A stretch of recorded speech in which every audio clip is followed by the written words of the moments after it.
All right. So welcome to episode 8 of the Online Network of Independent Learning Professionals. Today we've got Ashley Chiasson, who is going to talk to us about portfolios. And she is kind of an expert in the freelance arena and portfolios and all of that good stuff. And then just like always, once we get through that presentation, if anybody has questions for Ashley, put them in the chat, and then we can kind of chat about that. And then our panel today is going to be discussing portfolios as well, and it'll be a pretty interactive session today. I think there's going to be quite a bit of discussion and questions on that. So I'm going to go ahead and stop sharing my screen, and I'm going to go ahead and turn it over to Ashley. Ashley, if you could tell us a little bit about yourself and what your company is, and then just you can feel free to launch into your presentation. Okay, so I'm Ashley Chiasson. Some of you folks have heard me speak at this group before, so I'm not a stranger, but I'm an instructional designer and consultant. Currently, I do instructional design and e-learning development for my own small business, and I also work as an instructional developer doing more of the ID type work at a local university. I have nearly a decade of professional experience as an instructional designer, and it took me a while to get my e-learning portfolio built, and it's still not complete, but it's there at least. So today I'm going to be talking a bit about how to build your e-learning portfolio. So let's see here. See if I can figure out how to share this. Sure. And if you want to share your webcam, you can also do that. That's up to you.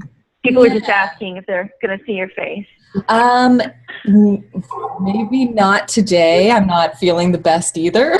Oh, but, no. The flu is going on everywhere. This is the worst. But you'll see me again sometime soon. For now, it'll just be the presentation. Okay, that's perfectly fine.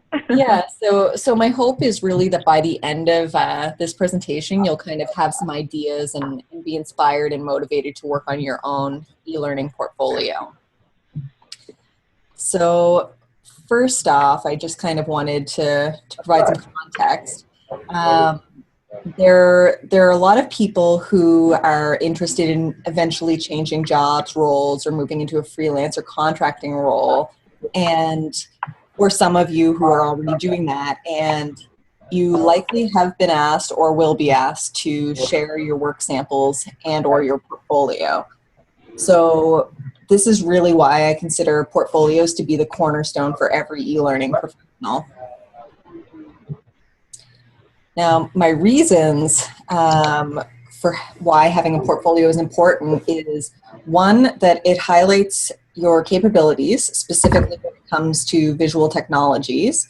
2, it can act as a visual resume.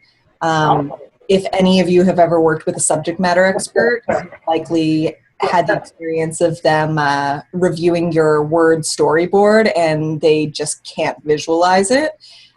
You know that the next phase is developing the content and the media assets, but the subject matter expert really just can't get past the storyboard phase. This problem is similar to one that prospective clients encounter when trying to visualize how you and your abilities could work for them and their needs. So then the third reason I think a portfolio is important is that it can lead to an increase in job offers. Once prospective clients can see what you're capable of doing, their confidence in your abilities will likely increase and potentially lead to more job offers. Freelancing isn't always pretty. My first foray into freelancing held a goal of paying off my student debt. I had no other focus aside from that. I had never even considered that I could do instructional design freelance. I just hopped on freelancer.ca. I undercut myself huge. I took on some of the worst jobs ever, and after paying off my student debt, I vowed to never freelance again. Mind you, I took on jobs that weren't always a good fit for my skill set and which certainly didn't engage me. I also hated feeling that I wasn't of value. So after a year off, I began thinking about how I could take my passion in instructional design and e-learning development and become a successful freelancer. This is when I became focused, realizing that freelancing didn't have to be synonymous with not feeling valued. I could do what I loved doing for clients who needed my expertise. So after I realized this, I began to build out my portfolio. Now, there are a few challenges to building your portfolio. Maybe you aren't legally allowed to share your work samples. Maybe they're controlled goods or you've signed an airtight non-disclosure agreement. Maybe you just don't have time to build a portfolio, and you might not know where to begin.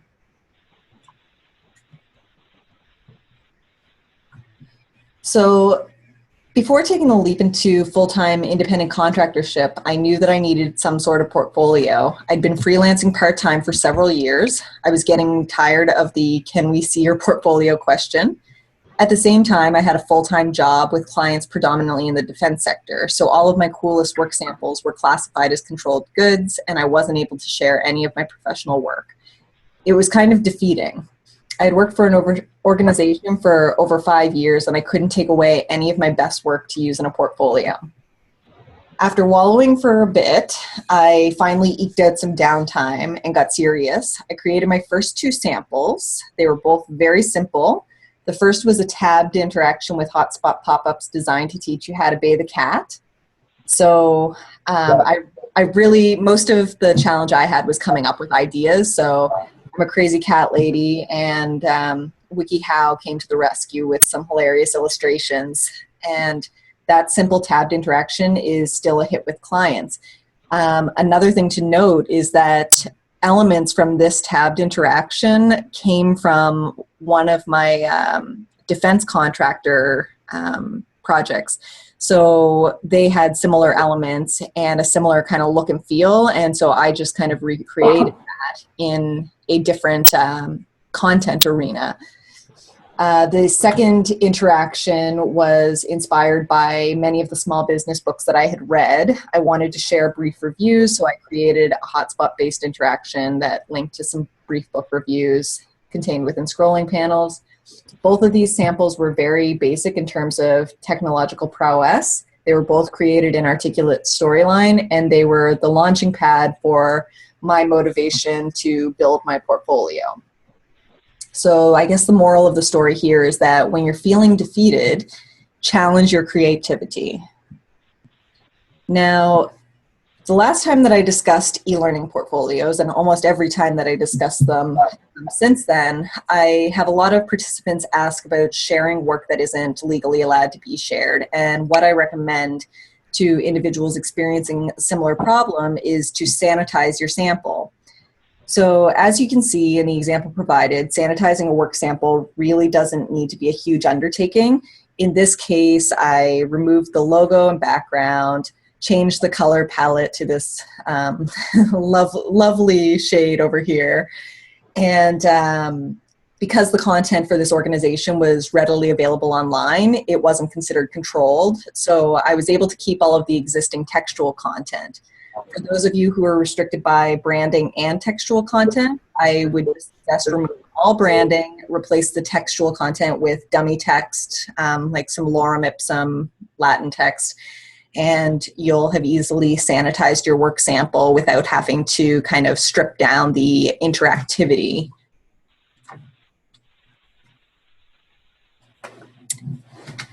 Building your portfolio really doesn't need to be a challenge. You just need to find some motivation and summon your creativity. For me, the Articulate e-learning heroes challenges were huge when it came to kickstarting my motivation. Half the battle is really just your own motivation and your own imagination. So the challenges were great because each week there would be a new challenge and a new prompt for submission. And each week I would get to see what my peers were doing. So I'd be motivated and inspired. The e-learning heroes community is a supportive environment. Comments tend to be positive or constructive in nature, and the weekly challenges are really just a great way to see what your peers are capable of doing and get ideas for how you can apply similar approaches in your future projects. My portfolio has grown considerably since I began participating in the weekly challenges, and the greatest praise I have for the weekly challenge is just that. It challenges me to think outside of the box and create interactions I may not have previously considered creating. Inspiration comes in many forms, and some other ways that you can get inspired is to look at things like digital magazines, templates created by others, video games, or design websites. Make something that your muse and run with it. So you can kind of pull similar elements from this inspiration and pull it together into your own interaction.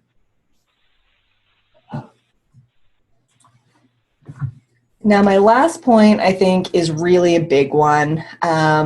Fear will really only hold you back, and you just need to let it go. You have nothing to lose.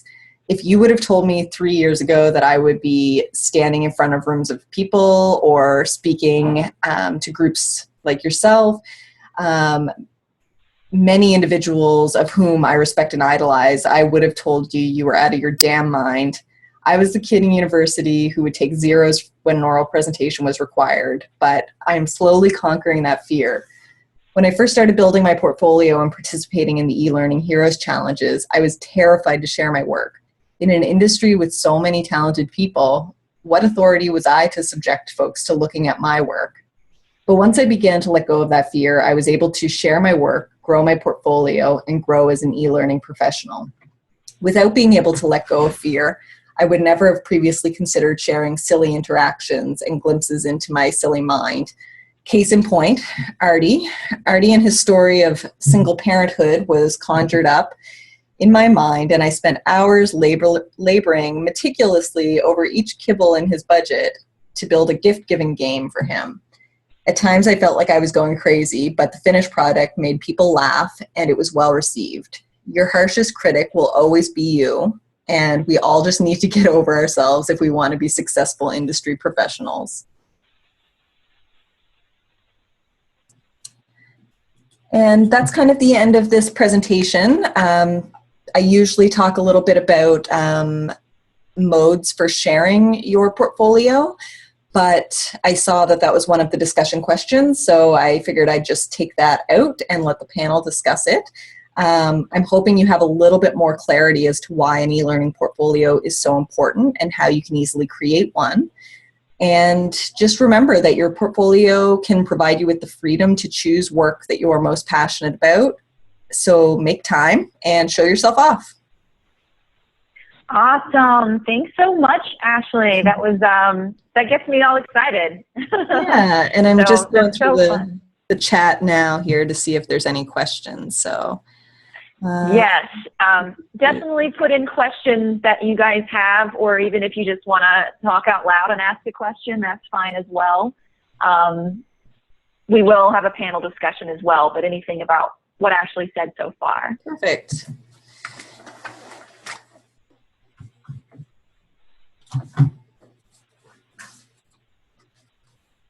Yeah, a couple of things that I really, really liked, Ashley, about what you said was, the fear part. Obviously, that's something I think that all of us struggle with. And then also, if you're feeling defeated, challenge your creativity. I typed that one in the chat. It's one of my favorites. Yeah, everyone kind of, I mean, I know I have social anxiety, and the thought of just sharing I was like that in university, even with papers, like having someone or a jury of your peers kind of reading your work, to me, that was always, I didn't want anyone to judge it, but now I kind of embrace the judgment and the critique, and I look at it more of a constructive criticism than a negative critique. Another thing that I didn't mention that people often ask is about what to share in your portfolio. And my stance on that is provide a broad range of examples in terms of interactions, like the different types of interactivity. Provide some personal, some professional samples. And another good piece of advice is to put things in your portfolio that you wouldn't mind working on again, because I worked in Adobe Captivate for a very long time with the military, and I hate it. I don't enjoy it. It I'm not as efficient in it. I prefer working in storyline. And so if you look at my portfolio, all of the pieces that are there are articulate storyline. I can work in studio, I can work in Captivate, but I know that it will take me a bit longer to do the things that I want to do in both of those products. So if you didn't enjoy working on that project, don't include it in your portfolio, because you'll likely get clients asking you to do that type of work. That's a great point. I definitely would agree with that, and I definitely, I'm in the same boat with the Captivate thing. It takes me a little bit longer. So we are getting a few questions in, and I'll kind of bounce them to you.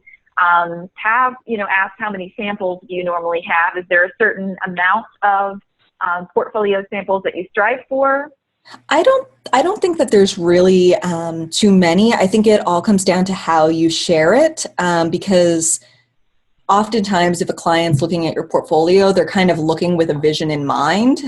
Some of them will go in not really knowing what they want, but if you have them set up, like the way that I have them set up is as thumbnails. And so if someone's interested in that type of style, they can kind of go in and explore further.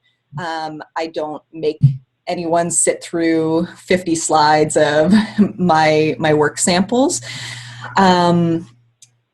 I think that, so I don't really think the number is an issue. It's just kind of trying to have a varied approach and trying not to duplicate too many of the same interactions. Once you've shown it once, that's fine. And if later on you come up with a better sample of that type of interaction, maybe consider replacing the old one and kind of shelving it. If clients want to see more, they'll ask you. I also have portfolio pieces that I'm not allowed to share on my portfolio, but that the clients have given me approval to. I've done video demos, and I can share the video demos if asked. So there's also kind of a block of many of my client projects that are not on my portfolio, but are still available if asked. Yeah, and I have something similar. I have an expanded portfolio that's password protected that I'll, send to clients once we get a little bit further along if there's examples in there that I think would fit just for them, but I can't share publicly. Exactly. Karen asked if you change your portfolio for each client. I don't. I usually just include the same link. I send them the same link and let them know that I have additional items if they're looking for something more. And if they are, then I'll send them links to various video demos. Awesome. Kaisha is asking, they just started using Captivate 7, but they're noticing that Articulate is used more often. Should they switch to Articulate now? Is it preferred over Captivate in the industry? I don't know if it's necessarily preferred. I mean, there's a lot of folks that use Captivate, and there's a lot of people that use Articulate products.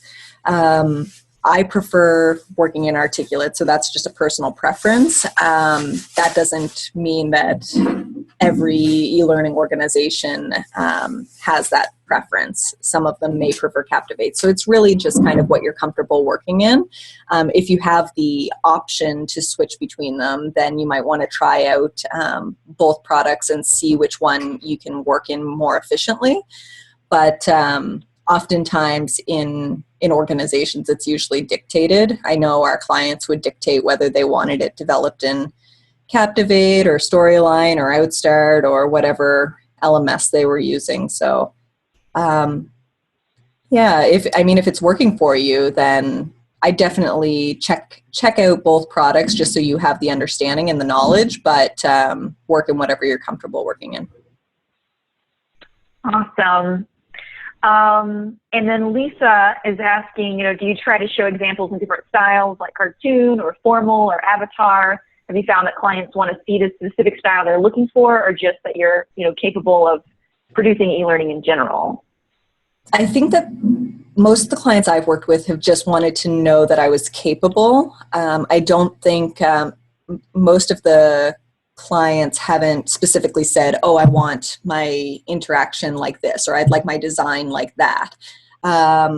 They kind of have they either are very strict with their style guide and they have a vision in mind for how things will be, or they'll kind of let you produce something and see if it suits their taste. So I just kind of throw whatever I want to throw in my portfolio. And if people don't, I don't know, if it doesn't jive well with them, then I don't get inquiries from them. But I mean, there hasn't been a slowdown in the amount of inquiries I've received for mine, kind of going from that perspective. So awesome. Okay, and I think we have one other question from Michael, and this is a good one for anyone. Ashley, I'll let you answer it, but if anybody else has thoughts too, do you worry that your samples might give away too many good ideas? I don't, because everybody's style is different. I've kind of embraced the sharing is caring type of model.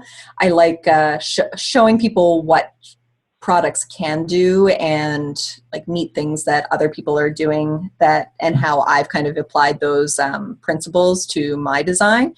I'm actually writing a mastering storyline book right now, and a lot of the exercise files come from cool things I've seen other people working on that I've kind of taken and turned into an exercise that someone can reverse engineer.